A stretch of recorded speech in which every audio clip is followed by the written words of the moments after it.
Yeah, but thanks to Vinny Sandu, and great to hear the thoughts of two fine leaders. Scott Edwards of the Netherlands, who's growing into the role in a very similar way in which Richie Berrington is growing into the role. For so long, the deputy feels a bit more like October than it does early summer, but we're all set for play in game number 4. Andrew Leonard here alongside Vinny Sandu. Vinny's sprinted back from that toss he oversaw earlier. Vinny, great to be with you again. Anyway, free hit coming up and a chance for Scotland to get going, and that's exactly what Hares is going to do. He'll get it up and over the infield, and there's the first boundary of this T20 International. Goes leg side this time, but it's straight to the fielder, who takes a few steps in and drops the catch. He just didn't pick that up, did he? That's Bas de Leijder out there, who's probably among the best, if not the best, of the Dutch fielders, but he couldn't hold on to that chance. Well, he held a very similar chance and made it look incredibly easy. This one's hit on the up, and this will beat the field. There's going to be the second boundary of the day. Hares kind of taking a bit of a chance, but he finds the gap and finds the boundary. This is hit on the up as well. Springs off the bat of Hares. And this will also find the rope. So yeah, taking a couple of chances, but paying off as Scotland trying to get their innings going. Wow, that's going to be gone. What a catch that is. Clipped away by Hares and pounced in the infield, and it's Levitt that takes the catch. Well, what a grab this is. I'll tell you the brilliance of this. He's had to land on the artificial.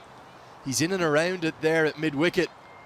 And Hares, who was taking a few risks, he was taking chances, trying to exploit this power play. He perishes attempting to do so. Oh, that's superb. The first wicket falls. It's 22 for 1. Tight start from him. There's the genuine bounce to top edge. That's going to fly. And 4 runs to Muncie. He'll take the boundary, but it's not particularly convincing. Pringle gets the ball for the first time, and he's swatted away out of the ground. Maximo! Muncie thinks now's the time, and he jumps ahead of Pringle. Well, if there is one man you don't want to drop, it's Muncie. He can get on with it both sides of the wicket very quickly. It's a lovely shot. Goes after this one again. He finds the gap, and that one is going to be out of the ground as well. Maximo back to back as Muncie rolls the dice and comes up double sixes. Now Muncie wants to go again, and this one's going to disappear. So it's our first magical over of this T20 International Series. 20 have come off the first 4 balls of Pringle.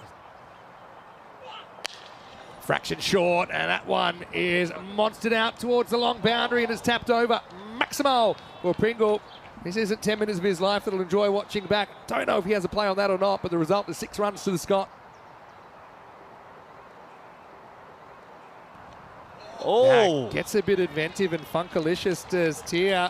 And he just played that one to perfection, deflected away from Scotty Edwards, and that's the end of the over. What a shot, 65 for 1. Just glanced away fine, and that's going to be 4. Slightly erring in his line there, Baz, and he gets glanced away to the fine leg boundary.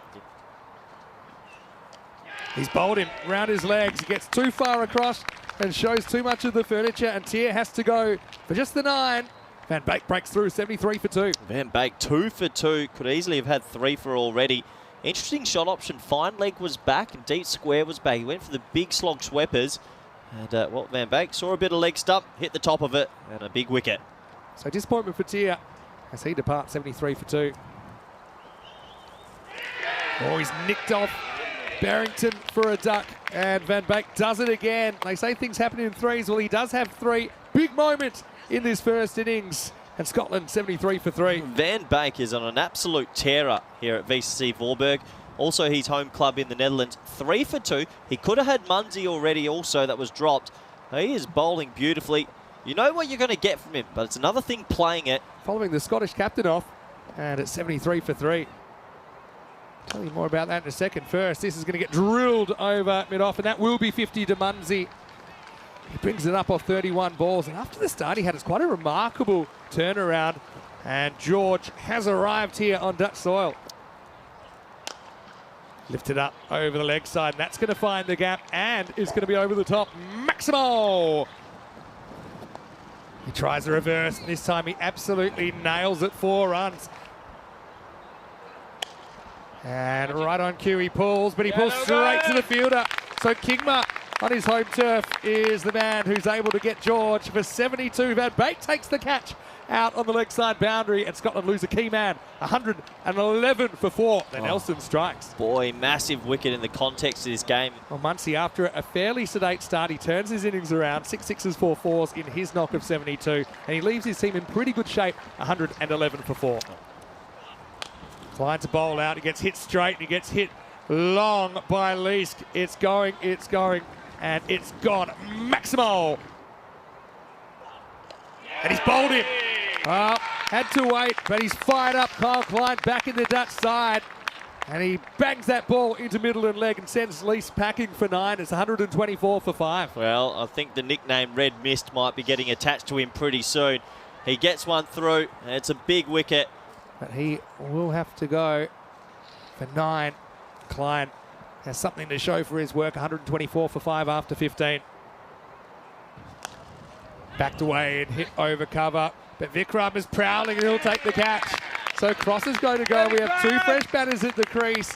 Pringle strikes back, and Scotland now 128 for 6. Oh, brilliant bowling from Tim Pringle. He slowed this one up a little bit. Cross wants to go inside out over cover. Actually gets a fair piece of it, but deep mid-off was very wide indeed. Vikramjit Singh with a nice safe catch. But he'll go for a run of ball 14. It's 128 for 6. Well, this has gone a long way up. It should be a catching opportunity. It's Engelbrecht, is it out there, who takes the catch. That's well judged. The wind swirled around a little bit. And it's Engelbrecht that holds on, and Deleda, who had gone the distance a bit, comes back with a wicket from the final ball of his 3rd. Yeah, all that pressure was brewing. And a couple of dot balls, a couple of singles, and this back end, the push hasn't really come. He got a fair piece of it, but not enough. It's a long boundary out there. And Engelbrecht, one of the better fielders in this Dutch setup, takes a swirly one, a good catch over his left shoulder. And another wicket goes as the Netherlands continue this fight back. Instead, he just tries to pump it out of the ground. I think he might have found the gap nicely. And it's smashed away. Is that a little momentum swing towards Scotland? It's almost out of the venue. Big moment, I feel that is. 158 feels a lot different to 152, and just something for Scotland to take in. It was really all about George Munsey, but something from Mark Watt to go with it.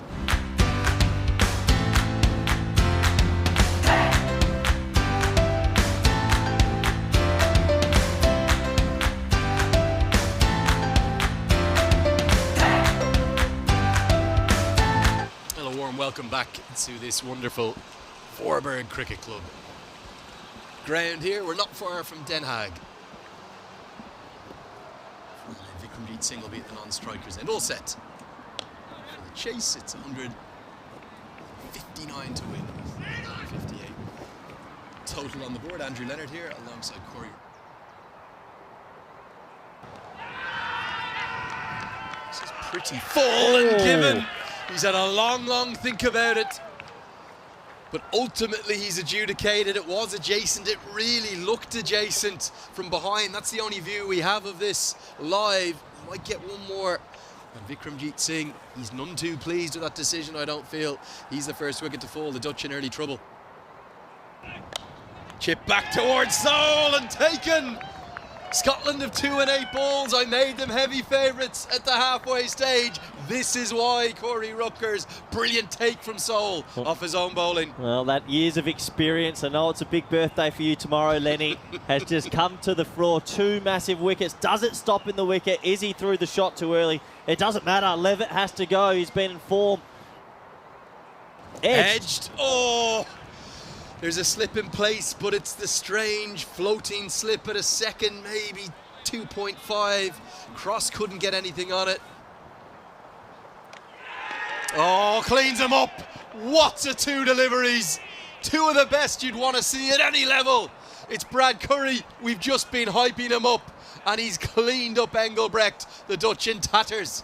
Oh, make a compilation of the last 2 deliveries. That is an absolute jaffer. Engelbrecht's arguably faced the best 2 balls of the game. Oh, short ball, Deleda rides the bounce beautifully, and that's going to go for 4. And that's a lovely flowing square cover drive through the cover point region. Back-to-back boundaries, bit more like it.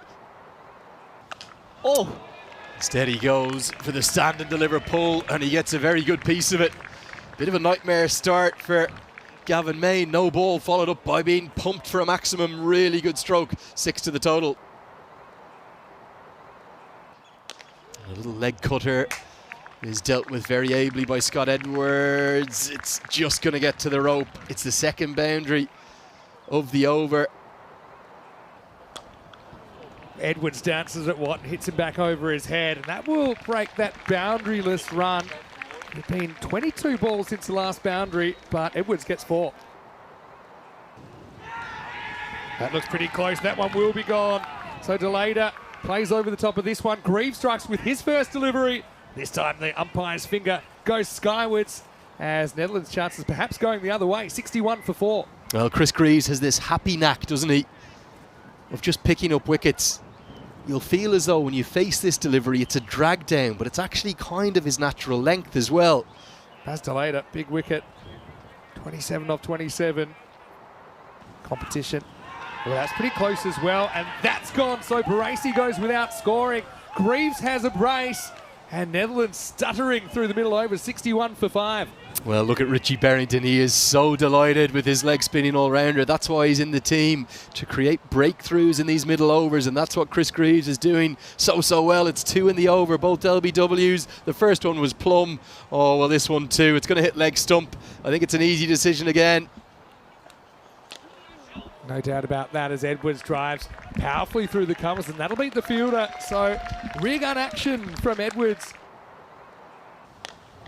Goes aerial this time, does Edwards, but he's found the fielder. So the captain goes, and Netherlands' task becomes even more steep now as Scott Edwards goes for 29. Curry breaks through with his second strike. And Edwards is the latest to go. He's gone for 25. This 71 for 6. Here's Pringle, who's going to hole out. It'll be no heroics today from Tim. And Watt has a wicket. Netherlands really falling fast now, 73 for 7. Another safe catch taken on the boundary, this time by Chris Soul. 73 for 7. It's bowled in as Duck goes walkabout, and he plays down the wrong line. Watt's got 2. Netherlands right down the bottom now, 87 for 8 in the 15th. And you're looking at someone who I think will be one of the big stars of the 9 associates that go to that T20 World Cup, Mark Watt. I can't understand. Aryan Dutt really just runs past one, and as a hack, it's another T20I wicket for Mark Watt, and it's 87 for 8. He's chopped on, so Watt will get a 3rd wicket. He's wheeling, he's dealing, and the Netherlands are reeling. Down to number 11 now. They're 87 for 9. Now this is a hammering. It's an absolute hammering. They've been played out of sight, bat, ball and in the field. All 3 facets today.